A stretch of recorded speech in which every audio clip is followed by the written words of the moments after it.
Elections దగ్గర పడుతున్నాయి, ఇంకా జస్ట్ 2 years. ఏంటి ma'am, what is your plan? అంటే మీరు పక్కాగా సింగిల్గా కంటెస్ట్ చేయబోతున్నారా, లేకపోతే పొత్తులు పెట్టుకోబోతున్నారా? అంటే ఐడియాలజికల్గా మీ ఐడియాలజీకే స్టిక్ అయ్యి whether I win or lose I'm sticking, I'm contesting alone, ఏంటి, what is your plan? Well 2028లో తప్పకుండా 2028 డిసెంబర్లోనే ఎన్నికలు జరుగుతాయని అనుకుందాం. ఒక మాట ఆనాడు జరిగిన మన ముఖ్యమంత్రి గారు కంటిన్యూస్గా చెప్పినట్టు ఒక 6 నెలలు ఆయనకు బోనస్ వచ్చి 2029 మేలో జరిగినా కూడా ఈ రాష్ట్రంలో మాత్రం తెలంగాణ రక్షణ సేననే అధికారంలోకి రాబోతా ఉంది. మేము అన్ని చోట్ల కూడా కంటెస్ట్ చేస్తాం. డీలిమిటేషన్ అయినా, మహిళా రిజర్వేషన్ వచ్చినా, ఏదొచ్చినా వీఆర్ ప్రిపేర్డ్. ప్రతి చోట నుండి కూడా క్యాడర్ కావచ్చు, రానున్న రోజుల్లో లీడర్స్ కావచ్చు, ఇవందరినీ కూడా డెవలప్ చేసుకుంటాం. కొత్త వారికి, ముఖ్యంగా యూత్తోని, మహిళలతోని పెద్ద ఎత్తున వారికి అవకాశాలు ఇస్తూ మేము ప్రజల మనసును గెలుచుకుంటాం. ఎందుకంటే మేము ఏదైతే 5 పనులు అనుకున్నామో, పాంచజన్యం అనేటటువంటి పథకాలు ఏవైతే అనుకున్నామో, ఇవి ప్రజలకు అత్యంత అవసరమైనవి, ఇవాళ ప్రజలు కోరుకుంటున్నటువంటి వాటిని ఎట్లా చేయగలుగుతామని ఒక బలమైన ప్లాన్తో వెళ్తూ ఉన్నాం. కాబట్టి ప్రజలు ఖచ్చితంగా ఆదరిస్తారనే విశ్వాసం మాకుంది. డెఫినెట్గా మా గవర్నమెంట్ రాబోతాం. అయితే 2014 టైంకి తెలంగాణ ఇమోషన్ చాలా గట్టిగా బలంగా ఉండటం వల్ల టీఆర్ఎస్ గెలిచింది, ఆ తర్వాత కూడా గెలిచింది అన్న ఒక ఒపీనియన్ ఉంది. ఇప్పుడున్న సిచ్యువేషన్లో the 2 largest parties Congress and BJP, వీళ్ళే ఏదైనా నిర్దేశిస్తారు, నడుపుతారంటారు. Without their support and their whatever you can't form a government అన్నది ఒక మాట. దీని గురించి మీ అభిప్రాయం ఏంటి? మేము పాలిటిక్స్లో ఇవాళ ఉన్నది రేపు ఉండదు, రేపు ఉన్నది ఎల్లుండి ఉండదు. తెలంగాణలో సామెత ఉంటుంది, పొట్టోని పొడగొడు కొడితే పొడుగొని పోషమ్మ కొట్టిందని అంటారు. సో ఎట్లుంటుంది అని అంటే, ఇవాళటి వరకు మేము చాలా బలవంతుణ్ణి అని అనుకునేటటువంటి వాళ్ళు రేపు పొద్దున ఒక చిన్న సంఘటనతో మొత్తం సినారియో మారిపోతుంది. ఇవాళ పరిస్థితి చూడండి.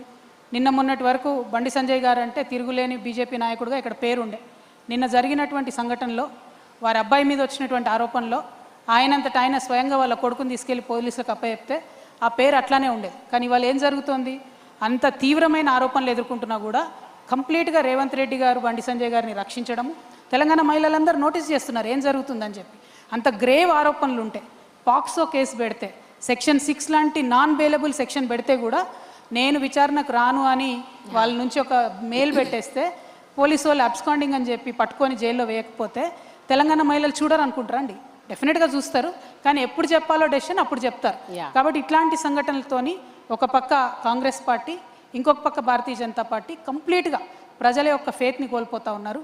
ఈ రాష్ట్రంలో యాజ్ ఆన్ టుడే మనం ఇట్లా మాట్లాడుతున్నటువంటి సందర్భంలో కూడా ప్రతిరోజు 7 మంది ఆడబిడ్డల మీద అత్యాచారం జరుగుతుంది. ఇది రిపోర్టెడ్ ఫిగర్స్ నేను చెప్పేది. అన్రిపోర్టెడ్ ఫిగర్స్ క్రైమ్ విమెన్ మీద ఎంత అవుతుంది అన్నది చాలా భయంకరంగా ఉంది. కానీ ముఖ్యమంత్రి గారు, కాంగ్రెస్ పార్టీ ఏమాత్రం కూడా విశ్వాసం కల్పించలేకపోతూ ఉంది. ఇవాళ బండి సంజయ్ గారి విషయంలో ఎందుకు ప్రభుత్వం ఇంత లీనియంట్గా వ్యవహారం చేస్తోంది, అది డెఫినెట్గా ప్రభుత్వం రేపు ఆన్సర్ చేయాల్సిందే. ఇంకొక మాట, ఈ ఒక పక్క వీళ్ళ మీద లీనియన్సీతో వ్యవహరించడం అయితే, ఇంకొక పక్క ఆడపిల్లని బదనాం చేయాలి. ఫస్ట్ ఆడపిల్ల మీద విపరీతమైన వార్తలు వేయడం, అసలు ఆ అమ్మాయి క్యారెక్టర్ ఏంటని మాట్లాడు, వీళ్ళెవరు జడ్జ్ చేయడానికి? అసలు who are you to judge a person's character? ఇష్టం వచ్చినట్టు వార్తలు రాయడం. నేను నిన్న కూడా డిమాండ్ చేశాము, డీజీపీ గారికి కూడా లెటర్స్ రాసినాము, మళ్ళీ కూడా చెప్తా ఉన్నాం, ఎవరైనా సరే ఆడపిల్ల మీద ఇష్టం వచ్చినట్టు రాసినటువంటి ఏ వ్యక్తులైనా సరే వాళ్ళ సోషల్ మీడియా అకౌంట్స్ని తప్పకుండా ఫ్రీజ్ చేయాలి. యూట్యూబ్ ఛానల్స్ ఉంటే వాళ్ళని క్లోజ్ చేయాలి. ఇవి కరెక్ట్ పద్ధతి కాదు, కరెక్ట్ సిస్టమ్ కాదు. Yes, let the courts decide, let the police decide, let them conduct investigation. అవేమి జరగకముందు who are you to do a trial? ఈ మీడియా ట్రయల్ అనేటటువంటి కల్చర్ ఎంత ఎంకరేజ్ చేస్తే ఆడపిల్లలకు అంత నష్టం జరుగుతుంది. కాబట్టి దాన్ని మాత్రం నేను తీవ్రంగా ఖండిస్తున్నా. అట్ ద సేమ్ టైం నేను మొన్న కూడా చెప్పాను, బండి సంజయ్ గారు ప్రధానమంత్రి గారితో స్టేజ్ షేర్ చేసేది లేకుండే. ఒక పక్క ప్రధానమంత్రి గారు, ఇంకో పక్క ముఖ్యమంత్రి గారు, ఈ పక్కన బండి సంజయ్ గారు ఉంటే ఇన్వెస్టిగేషన్ ఎట్లా చేస్తారండి చేసే ఆఫీసర్? పైగా ఒక సిట్ వేయలేదు, జూనియర్ ఆఫీసర్స్ని పెట్టినారు. సో ఇది every which way Revanth Reddy గారు యాంటీ ఉమెన్ అని ఎస్టాబ్లిష్ చేసుకుంటున్నారు తప్పితే ఇదైతే కరెక్ట్ పద్ధతి కాదు. మేము ప్రభుత్వాన్ని డిమాండ్ చేస్తున్నాం, నిష్పక్షపాతంగా ఎంక్వైరీ జరగాలి. ఈ ఎంక్వైరీ అయ్యేంత వరకు కూడా బండి సంజయ్ గారు తప్పుకుంటే బాగుంటుంది వారి పదవి నుండి. హోంశాఖ సహాయ మంత్రిగా వారు ఉన్నప్పుడు నిష్పక్షపాతంగా ఇన్వెస్టిగేషన్ జరుగుతుందంటే నమ్మే పరిస్థితిలో మాత్రం తెలంగాణ ఆడబిడ్డలు లేరు. కానీ రీసెంట్గా మీరన్నట్టే బీఆర్ఎస్ లీడర్స్ కూడా చాలామంది దీని మీద దుమ్మెత్తిపోశారు, ఉవ్వెత్తున అగ్రెసివ్ అయిపోయారు. దే వర్ సేయింగ్ విమెన్కి అన్యాయం జరుగుతుంది, క్రైమ్ రేట్ పెరుగుతుంది అగేన్స్ట్ విమెన్, అట్రాసిటీస్ పెరుగుతున్నాయి, రేప్స్ పెరుగుతున్నాయి. There is no security for women అని బీఆర్ఎస్ నాయకులు కూడా అంటున్నారు. సో వాట్ ఈజ్ యువర్ సమస్యను ఏ పొలిటికల్ పార్టీ హైలైట్ చేసినా తప్పులేదు. ఎవరైనా సరే సమస్యను ఏ పొలిటికల్ పార్టీ హైలైట్ చేసినా తప్పులేదు. ప్రభుత్వంలో ఉన్న వాళ్ళ బాధ్యత కదా. ప్రభుత్వంలో ఉన్న రేవంత్ రెడ్డి గారు స్పందించాలి, కనీసం ఇట్లాంటి అంశాల మీద స్పందించి ఏం చేస్తారనేటటువంటి ఒక ప్లాన్ ఆఫ్ యాక్షన్ చెప్పాలి. ఆ విశ్వాసం అయితే కల్పించినట్టు అనిపించట్లేదు. అందుకనే మేము రేపు ప్రధానమంత్రి మోడీ గారికి కూడా లెటర్ రాస్తాం, బండి సంజయ్ గారిని తప్పించండి అని చెప్పి డిమాండ్ చేస్తాం. మీరు రాస్తున్నారా? Yes, definitely. ఓకే. అదే స్టేజ్ మీద ఇంకొకటి జరిగింది మ్యామ్. మొన్న మోడీ గారు రేవంత్ రెడ్డి గారిని అన్నారు హమారే సాత్ జోడో అని. ఓ ఆల్రెడీ జుడికే హై బై, వాళ్ళిద్దరు కలిసి ఉన్నారు ఆల్రెడీ. ఆయన ఆర్ఎస్ఎస్ సీఎం అని మేము ఎప్పుడో చెప్పినాం, కొత్త ఏం కాదు. ఆయన బడే బాయ్ చోటే బాయ్ అని డే 1 నుంచి వాళ్ళు కలిసే ఉన్నారు, డిఫరెంట్ కాదు. కాబట్టే ఈ రాష్ట్రానికి రావాల్సినటువంటి అనేక నిధులు రాకపోయినా, ఒక్క సింగిల్ జాతీయ హోదా రాకపోయినా, ఒక్క ప్రాజెక్టుకు కూడా రేవంత్ రెడ్డి గారు ఏమన్నారు బీజేపీని? ఆయన 100 సార్లు పోయి కలిసి వస్తారు ప్రధానమంత్రి గారిని. బీసీ బిల్లులు పెండింగ్ ఉంటాయి, దాని మీద మాట్లాడరు. Project national project status pending ఉంటుంది, దాని మీద మాట్లాడరు. ఇట్లా అనేకమైన విభజన హామీలు ఇంకా పెండింగ్ ఉన్నాయి, దాని మీద మాట్లాడరు. సో వాళ్ళిద్దరు కలిసే ఉన్నారు. రేవంత్ రెడ్డి గారు is not a Congress CM, is RSS CM. ఇది ఫస్ట్ నుంచి చెప్తున్నాను, డే 1 నుంచి. Okay ma'am, coming to one of the important points. ఇప్పుడు ఒక విమెన్ లీడర్షిప్ అన్నది ఒకటి ఉంటే what kind of a changes we can see as society? Because మీరు ఇప్పుడు చాలా అంశాలు చెప్పారు. చాలా మేల్ లీడర్స్ నేను అబ్జర్వ్ చేసింది, ఎంతోమంది మేల్ పొలిటీషియన్స్ లీడర్షిప్ పొజిషన్స్ ఉన్న వాళ్ళు ఎన్నడూ టచ్ చేయని కొన్ని పాయింట్స్ మీరు మాట్లాడారు. But I want to know from your mouth what changes can a women bring on table? So ఇది వరల్డ్ ఓవర్ డిస్కషన్ అండి. ఒక feminine approach towards any problem. It could be towards war, it could be towards science and technology, it could be towards how to handle environmental issues, anything. A feminine approach to an issue brings more sensitivity onto the table. అంటే ఒక అమ్మతనంతోని, ఒక మాతృత్వ భావనతోని పరిపాలన జరిగినటువంటి సందర్భంలో పరిష్కారం తొందరగా దొరుకుతుంది. ఎందుకంటే అమ్మ జేబు చూడదు, కడుపు చూస్తుంది కాబట్టి. సో అట్టడుగున ఉన్న వాళ్ళకు ముందు అన్నం పెట్టాలనుకుంటుంది కాబట్టి. ఇంట్లో అందరికన్నా చిన్నోడు అంటే జనరల్గా అమ్మకి ఇష్టం ఉంటుంది. అట్లానే సమాజంలో అత్యంత వెనుకబడిన వాళ్ళంటే ఆ ఫెమినైన్ అప్రోచ్తో పరిపాలన చేసే ప్రభుత్వాలు ఉన్న కాడ వల్నరబుల్ సెక్షన్స్ని ఫస్ట్ అడ్రస్ చేస్తారు. ఇవాళ ఏ గవర్నమెంట్ అన్నా చూడండి, మీరు అది యూనియన్ గవర్నమెంట్ కావచ్చు, ఇక్కడ మన స్టేట్ గవర్నమెంట్ కావచ్చు, ఇవాళటి వరకు కూడా అండి, మేము ఒక 10 సార్లు నేను రిప్రజెంట్ చేశాను. మెంటలీ ఛాలెంజ్ కిడ్స్ ఉంటారండి. వాళ్ళు ఒక 350 నుంచి 400 మంది ఉన్నారు, ఎక్కువ లేరు. వాళ్ళకి ప్రభుత్వం పెన్షన్స్ ఇవ్వడం లేదండి. అది బీఆర్ఎస్ నుండి కూడా కొనసాగుతుంది ప్రాబ్లము. ఆనాడు ఈనాడు ఎప్పుడు కూడా పుష్ చేస్తున్నాం, రిపీటెడ్గా అపీల్ చేస్తున్నాం. ఎందుకంటే మెంటలీ ఛాలెంజ్ కిడ్స్ ఉన్నటువంటి పేరెంట్స్కి ఏమైందంటే మొత్తం వాళ్ళకు వచ్చేటటువంటి జీతంలో ఒక జీతం అంటే ఇద్దరు భార్యాభర్త సంపాదిస్తే ఒక జీతం అంతా ఆ పిల్లల కేర్కే పోతుంది. సో బేసిక్ పెన్షన్ కూడా వాళ్ళకి ఇవ్వలేనటువంటి పరిస్థితి. ఆ సెన్సిటివిటీ లేకపోవడం. Ultimately see what matters in a society is people should be happy. How can people be happy? వాళ్ళకున్న ఫండమెంటల్ ఇష్యూస్ అడ్రస్ చేస్తే హ్యాపీగా ఉంటారు. సో నేను రేపటి నాడు ఏం చెప్తున్నా అంటే విద్య కానీ వైద్యం కానీ ఈ vulnerable sections of the society ఎవరైతే ఉంటారో వారి కోసం ఒక స్పెషల్ కన్సర్న్. ఇట్లా మెంటలీ ఛాలెంజ్ కిడ్స్ ఉన్న వాళ్ళకి మా గవర్నమెంట్ వస్తే ఒక కేర్ టేకర్ని ఇస్తాం. సీనియర్ సిటిజన్స్ ఉంటే ఒక కేర్ టేకర్ని ఇస్తాం.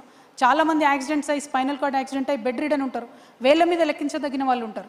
కానీ వారి కోసం ఆ ఇంట్లో ఉన్నటువంటి ఒక వ్యక్తి కంప్లీట్గా టైం స్పెండ్ చేసే పరిస్థితి ఉంటుంది. వారికి ఒక కేర్ టేకర్ ఇస్తాం. You are not giving thousands of crores కదా. ఇప్పుడు థౌజండ్స్ ఆఫ్ క్రోర్స్ మనము కాంట్రాక్టర్లకు ఇస్తున్నాం తప్పితే మన ప్రజల కోసం ఎందుకు ఆ సెన్సిటివ్ అప్రోచ్ మిస్ అవుతున్నాం అన్నదే నేను అనుకునేది. ఒక విమెన్ లీడ్ చేసినట్టయితే ఆ అప్రోచ్ ఉంటుందని చెప్పి నేను బలంగా నమ్ముతున్నాను.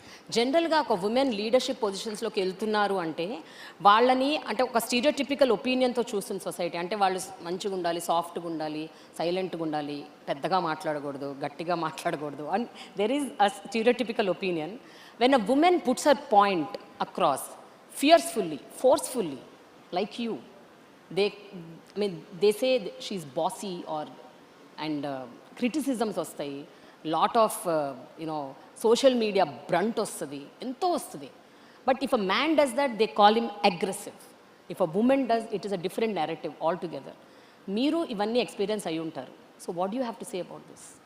మ్యామ్, నేను ఫండమెంటల్గా నమ్మేది ఏంటంటే leader should not have a gender. Leader అంటే లీడర్ లాగా చూడాలి. అది ప్రజలు కూడా అలవాటు చేసుకోవాలి.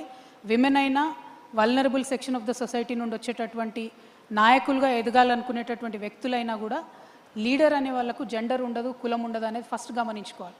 నేను ఓన్లీ విమెన్ని లీడ్ చేస్తానని నేను బయలుదేరితే నేను ఫెయిల్ అవుతా. సపోజ్ నేను ఒక ఎస్సీని అనుకోండి, నేను ఓన్లీ దళిత్ని లీడ్ చేస్తాను బయలుదేరితే నేను ఫెయిల్ అవుతా. సపోజ్ నేను ఒక అప్పర్ కాస్ట్ అనుకోండి, నేను ఓన్లీ అప్పర్ కాస్ట్ని లీడ్ చేస్తాను బయలుదేరితే ఫెయిల్ అవుతా. లీడర్ అనేవాడు అందరినీ సమానంగా చూడగలగాలి. ఈ రూమ్లో ఉన్న వాళ్ళందరూ నా వాళ్ళు అనుకునేటటువంటి వాళ్ళు లీడర్ అవుతాడు తప్పితే ఆ ఒక్క టేబుల్ మీద కూర్చున్న వాళ్ళే నా వాళ్ళు అనుకుంటాడు క్యాడర్ అవుతాడు. సో క్యాడర్కి లీడర్కి ఉండే తేడా తెలుసుకోవాలి. రాజకీయాల్లో కొత్తగా రావాలనుకునేటటువంటి యూత్కి కానీ విమెన్కి కానీ నేను రిక్వెస్ట్ చేసి చెప్పేది ఒకటే, kindly be the leader, think like a leader. See you'll eventually become a leader with a lot of experience, with lot of hard work మించి అయితే ఏది లేదు, దానిలో షార్ట్ కట్ లేదు. But to become a leader you should start thinking like a leader. ఒక సామెత ఉంటుందండి, a cat which wants to become a lion should lose its appetite for rats అని. నువ్వు ఎలకలి చంపుదాం అనుకుంటే నువ్వు సింహం ఎట్లయితావు, పులి ఎట్లయితావు, నువ్వు అనుకునే టార్గెట్ నీది పెద్దగా ఉండాలి, అప్పుడే నువ్వు సింహం లయన్ అవుతావు తప్పితే లేకపోతే పిల్లిలాగానే మిగిలిపోతావు. కాబట్టి ఆ అప్రోచ్ సొసైటీలో వచ్చినప్పుడు మాలాగటి లేడీస్ కావచ్చు, వల్నరబుల్ సెక్షన్స్ నుంచి లీడర్షిప్ చేద్దాం అనుకునే వాళ్ళు కావచ్చు, అరే నాకు పొలిటికల్ బ్యాక్గ్రౌండ్ లేదు, నా దగ్గర పైసలు లేవు, నేను ఎట్లా లీడర్ కావాలనుకునే వాళ్ళు కావచ్చు, థింకింగ్ మారితే అన్ని మారుతాయి అనేది గమనించుకుంటే బాగుంటుంది. మీ అటైర్, మీ డిస్పోజిషన్, మీ ప్రెజెంటేషన్ కూడా మారుతూ వచ్చింది ఈ 10 ఏళ్లలో. అక్క అని పిలిపించుకునేవారు ఒకప్పుడు, ఇప్పుడు అమ్మ అని పిలవాలని కోరుకుంటున్నారు. So what is the ideology or philosophy or strategy behind this? అంటే generally people should age in a very dignified manner. And age మారుతున్న కొద్దీ మన భారతదేశంలో అందరూ కూడా అటైర్ మార్చుకుంటూ వెళ్తారు. సరే వేరే దేశాలలో 60 ఏళ్ళు 70 ఏళ్ళు కూడా మళ్ళీ ఇంకా యంగ్గా కనపడలే ప్రయత్నం చేస్తూ ఉంటారు. But with age people generally keep changing. My attire or my appearance or my thinking has changed very drastically after my experience in the jail. నేను ఆ చూసినటువంటి పావర్టీ కావచ్చు, చూసినటువంటి కష్టాలు కావచ్చు, లైఫ్ చాలా చిన్నది, ఈ చిన్న లైఫ్లో ఏదో పెద్దగా పనిచేయాలని అనుకొని నేను చాలా బలంగా ముందుకొచ్చానండి. మీరు అన్నట్టు why should you think like a mother not like a sister అంటే, సిస్టర్ బాధ్యత కొంతవరకే ఉంటుంది, మదర్ అయితే ప్రాణం పెట్టైనా కుటుంబం కోసం పనిచేస్తాను. నా ఇంట్లో లొల్లైతే నేను ఎంత తపనబడి పనిచేస్తానో, నా రాష్ట్రంలో ఏ మూల లొల్లైనా కూడా నేను అంత తపనబడి పనిచేయాలని అనుకుంటున్నా. కాబట్టి I want to think like a mother, I want to take that responsibility like a mother. I hope people will understand and people will support me. Yeah, but చెప్పండి, మీరు గ్రోయింగ్ అప్ అలాగే రాజకీయాల్లోకి వచ్చిన తర్వాత కూడా ఎంతోమంది విమెన్ లీడర్స్ని చూసుంటారు. ఇందిరాగాంధీ గారి దగ్గర నుంచి Sonia Gandhi, Jayalalitha, Kanimozhi, so many. What did you learn and unlearn from them if I have to ask? అంటే it is a general question that I'm asking. మీరు ప్రతి ఒక్కళ్ళ గురించి చెప్పక్కర్లేదు, but on the whole if you observe. అంటే నేను జనరల్గా మా ఇంట్లో మా నాన్నగారిని చూసుకుంటూ పెరిగానండి. How do you think like a leader అనేది నేను వారి దగ్గరే నేర్చుకున్నాను. సరే ఆయన దగ్గర నేర్చుకున్నాను కాబట్టి ఆయనతోని నాకు ఆ థాట్ ప్రాసెస్, ఆ క్లారిటీ వచ్చింది కాబట్టి ఇవాళ ఆయన్ని కూడా నేను వ్యతిరేకించగలుగుతున్నాను. డెఫినెట్గా వ్యతిరేకిస్తాను, అనేక అంశాల్లో ఐడియాలజికల్ ఇష్యూస్లో వ్యతిరేకిస్తాను. Father is different, leader is different, but he definitely is the person whom I learnt a lot from. తర్వాత ఇందిరాగాంధీ గారు పుట్టినప్పటి నుంచి చిన్నప్పటి నుంచి కూడా అందరం చూస్తూ పెరిగాం. Sushma Swaraj is another very very very fine lady, నాకు చాలా ఇష్టం మేడం అంటే. సరే ఆవిడ బీజేపీ పార్టీ ఐడియాలజీ నాకు డిఎన్ఏ సరిపోదు, కానీ as a personality she's crazy, I mean she's amazing. ఆమె చాలా ఇష్టం నాకు. మార్గరెట్ థాచర్ గారు కూడా చాలా ఇష్టం. సో అట్లా చూసుకుంటూ పోతే అందరికన్నా బిగ్గెస్ట్ లీడర్ జ్యోతిబా పూలే అనుకుంటాను నేను. ఎందుకంటే ఆయన బాగుపడమే కాదు, నాతో పాటు నా భార్య బాగుండాలి, నా భార్య కూడా 10 మందికి చదువు చెప్పాలి అని ఆ టైంలో అందరినీ సమాజాన్ని ఎదిరించి ఒక రిఫార్మిస్ట్